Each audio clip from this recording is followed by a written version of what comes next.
Most people roll into the Seder and they know this part. So then what's the point?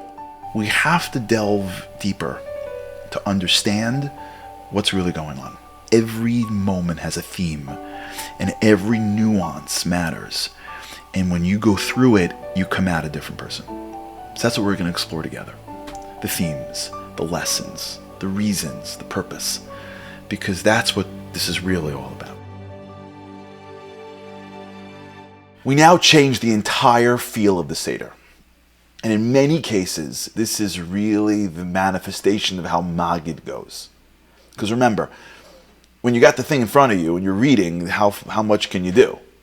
But how you really feel about being chosen, how you really feel about Hashem, and the night comes out in a very different way when you get to the next piece.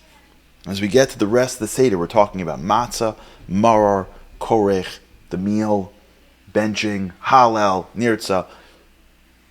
It's a much different experience. Now we're back to a normal meal.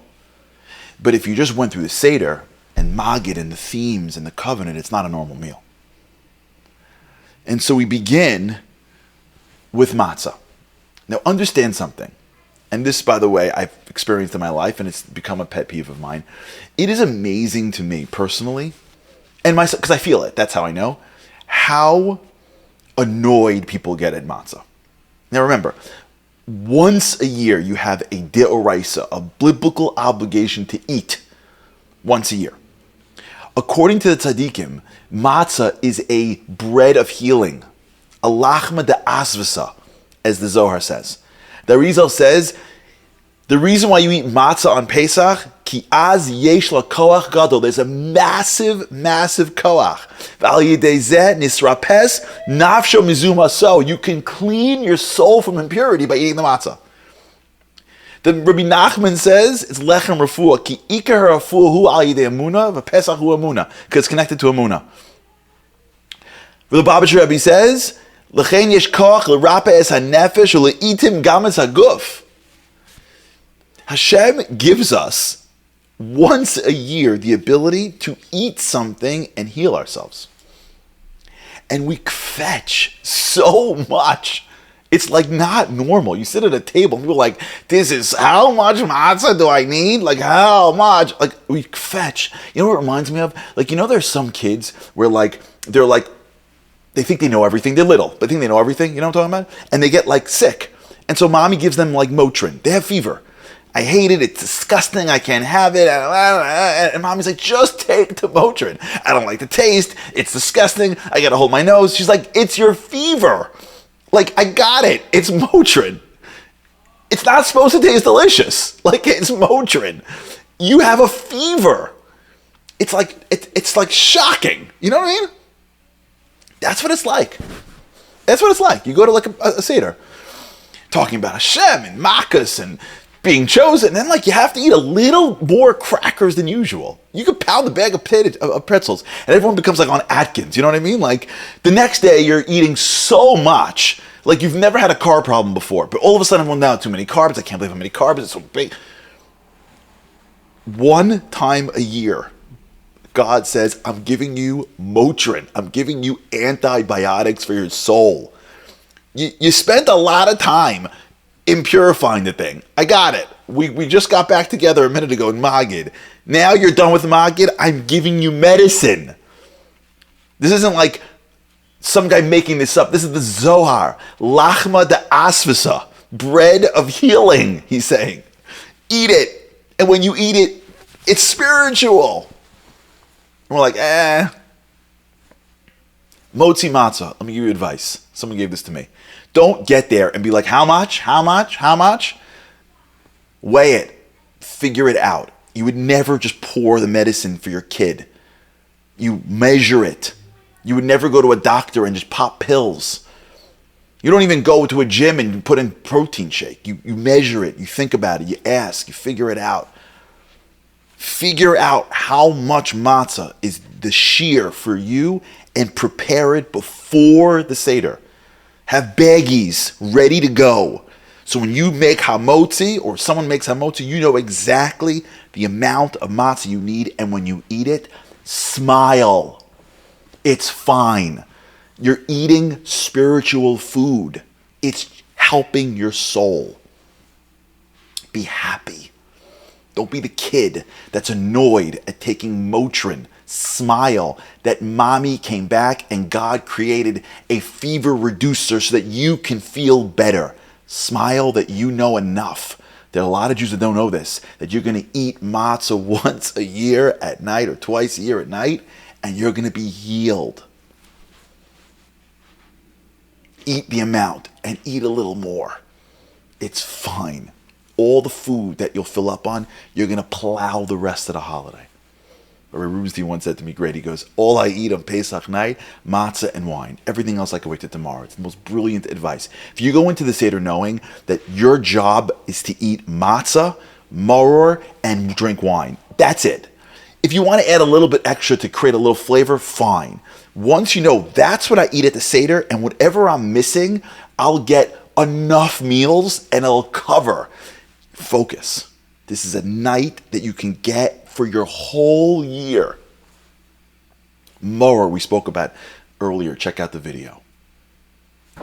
Dip it into charoses, the sweetness of charoses, what it stands for, the apples, the medrash in which the women would go into the fields and excite their husbands because they believed in the future. Even in the bitterness, you're dipping into hope.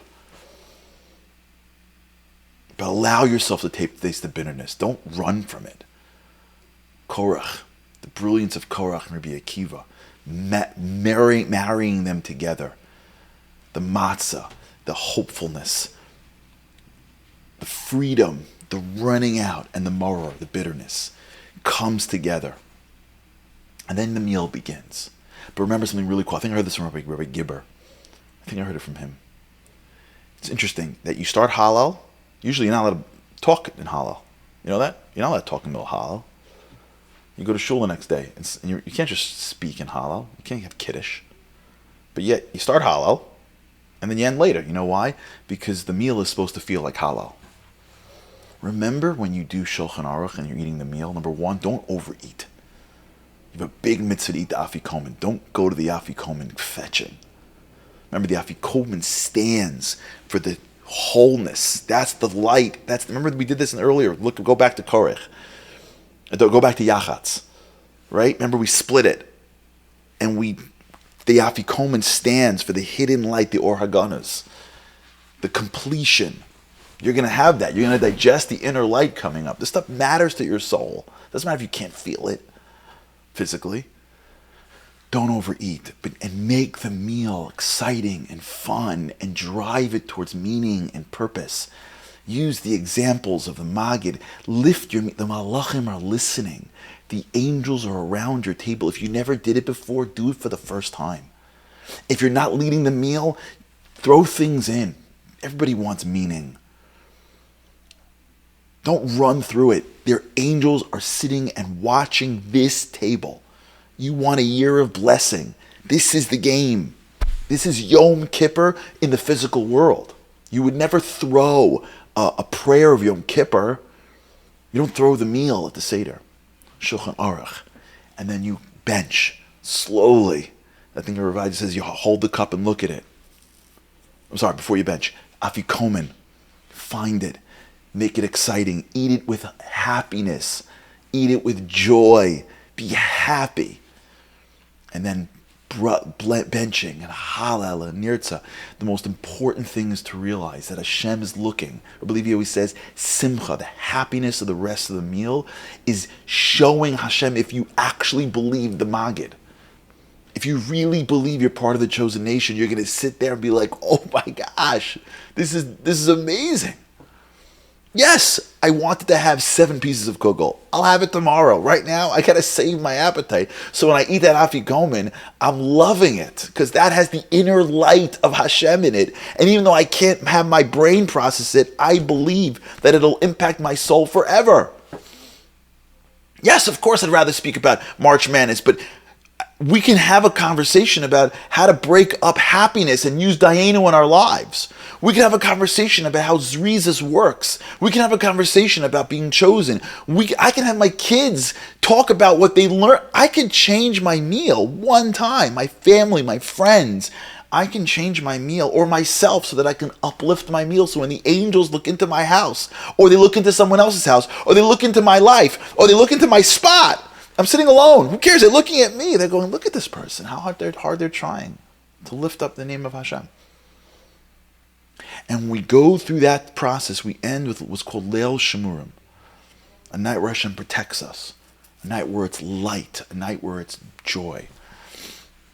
We end the Pesach Seder the way we began it, uplifting the world. Shana haba b'Yushalayim.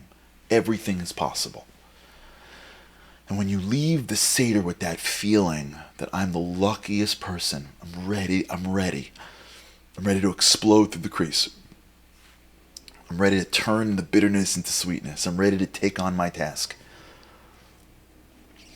You've transformed yourself. Happiness. Rabbi Levi said to me, you wanted the themes or happiness, Hashgacha pratis, Hashem's in your life, emunah, bitachon, basics. You're re-establishing the fundamentals in your life and the life of the people that are around you. It's a big night. It's a night that can change your life. And if we embrace it and we focus on it, and we don't try to turn it into a regular night, we try to uplift it, it could change our lives. Thank you so much for tuning in and joining us for this series. I hope that you enjoyed, and I hope that it enhances your Seder and brings you closer to Hashem. We have some cliff notes for you in case you want a Seder companion. You can download it. Check out the series and the downloadable stuff at pesach.us, pesach.us, and hope you have a great holiday, and may we see the full redemption soon.